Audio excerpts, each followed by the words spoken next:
నారాయణపేట జిల్లాలో petrol bunk తో close చేసేస్తాం సార్. సో అక్కడ ప్రియాంక మీరు ఫెసిలిటేట్ చేయండి sir. So honourable and all the officers very sir. ఇప్పుడు మా జిల్లా మహిళా సమాఖ్య ప్రెసిడెంట్ అరుంధతి గారు మాట్లాడతారు.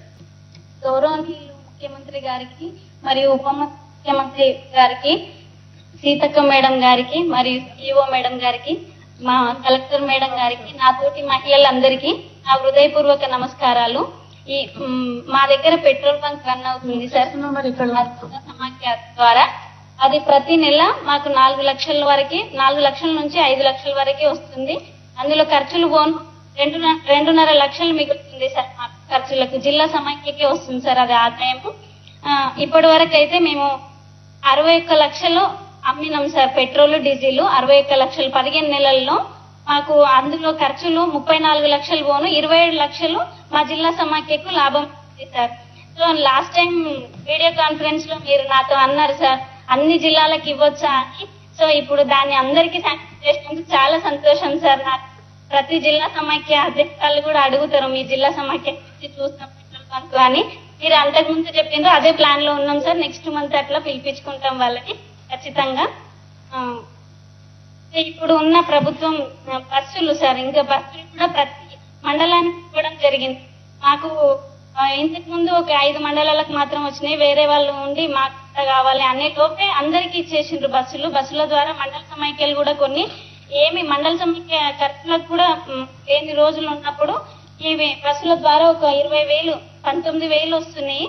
దాని అవి మండల సమైక్యలు నడుపుకోవడానికి కూడా అవకాశం ఉంటుంది సార్. అయితే 1,00,00,000 మంది మహిళలు కోటీశ్వరం చేయాలన్న మన నినాదాన్ని అనడమే కాకుండా అట్లా ఎట్లా చేయాలనే దానికి ప్రయత్నము, ఏ అవకాశం ఉన్నా మహిళలకే ఇవ్వాలని చెప్పేసి ఐకేపీ సెంటర్లు కానీ, యూనిఫామ్ కుట్టడం కానీ, స్కూళ్ళకు చైర్మన్లు చేయడం కానీ ప్రతిదీ మాకే అవకాశం. అంటే జస్ట్ అనడం కాకుండా దానికి ఎట్లా చేస్తే వాళ్ళు ముందుకు వస్తారు, ఎట్లా కోటీశ్వర్లు అవుతారు, ఎట్లా లక్షాధికారులు అవుతారు అనేది చేయడం జరుగుతుంది. కాబట్టి చాలా సంతోషంగా ఉంది సార్. ధన్యవాదములు సార్. అరుంధతి, నువ్వు ముఖ్యమంత్రి జిల్లా తెలుసు కదా? అవును సార్. మీ పెట్రోల్ బంక్ ఎవరు ప్రారంభించారు? మీరే సార్. మరి మనం అందరికీ ఆదర్శంగా ఉండాలి. అందరికీ మనం చేసే పని అందరికీ చేరాలి, అందరిని తీసుకుపోయి చూపించాలి. అందుకోసమని అదేవిధంగా గోడౌన్లకు సంబంధించి కూడా ఐకేపీ సెక్టర్లో ఈ గోడౌన్లు మిల్లుల దగ్గరికి పోకుండా మంచిగా ల్యాండ్ చూసుకోండి కలెక్టర్ గారు.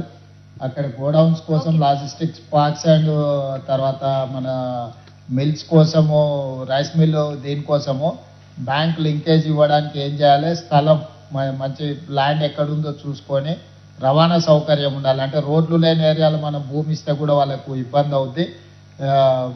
ఖచ్చితంగా నారాయణపేట జిల్లాకి ఆ ల్యాండ్ అవన్నీ కూడా చూసి మీరు ఇమ్మీడియట్గా ఏర్పాటు చేసి వాళ్ళకి ఇవ్వండి. ఎందుకంటే మిగతా జిల్లాలలో బాగా చేసుకుంటే మళ్ళీ తర్వాత అంటారు ముఖ్యమంత్రి గారి జిల్లాలో మరి అంత బాగా జరిగిందా లేదా అని. మీరు పర్సనల్గా కొంచెం మానిటరింగ్ చేసి చేయండి. పంట మార్పిడి గురించి కూడా మన దగ్గర కందులు ఆ ప్రాంతంలో కొన్ని ఇవి పండుతాయి. ఈ మధ్యకాలంలో అదంతా పోకుండా వచ్చింది. సో అందుకోసం ఏంటంటే పంట మార్పిడి మీద కూడా ఈ రైతు వేదికలలో అవగాహన కల్పించి కొంత చేయాలి. పామాయిల్ మన దగ్గర ఇప్పుడు కొత్త ఫ్యాక్టరీ కొడంగల్లో పామాయిల్ ఫ్యాక్టరీ మనము కట్టాలనుకుంటున్నాము. మనకి ఇటు కొడంగల్ కానీ నారాయణపేట కానీ ఇటువైపు నుంచి తాండూరు వరకు మన 3-4 ప్రాంతాలలో పామాయిల్ రైతులను ప్రోత్సహించాలి. బస్సులు పెట్టి వాళ్ళను మన సిద్దిపేటలో ఉన్నది, తర్వాత ఖమ్మం దగ్గర ఉన్న పామాయిల్ ఫ్యాక్టరీ రైతులను అక్కడికి పంపించి అక్కడ పంటలు ప్లస్ ఆ ఫ్యాక్టరీలను చూసి వస్తే వాళ్ళకి ఎకరాకి ఎంత లాభం వస్తుంది ఏంది అనేది కూడా కొంత అవగాహన కల్పించాలి. దాని మీద కూడా మహిళా సంఘాలనే పూర్తిగా ఇన్వాల్వ్ చేయండి. దాంతో అవగాహన వస్తే గ్రామాలలో కూడా పంట మార్పిడి వేగంగా జరుగుతాయి. కాబట్టి పంట మార్పిడికి సంబంధించి ఒక ప్రత్యేక కార్యాచరణ మొదట సంఘాలను అందరినీ కూర్చోబెట్టి మాట్లాడి సంఘాల ద్వారానే చేయించండి. అవసరమైతే వాళ్ళకి కొంత రెమ్యునరేషన్, ట్రాన్స్పోర్టేషన్ ఏం కావాలన్నా వాళ్ళకి ఫెసిలిటేట్ చేయండి. దాంతో రైతులలో కూడా ఒక అవగాహన వస్తుంది. Okay, thank you Arundhati. బాగా చేయండి, మంచి పేరు తీసుకురండి మన జిల్లాకు. తప్పకుండా సార్. నమస్కారం.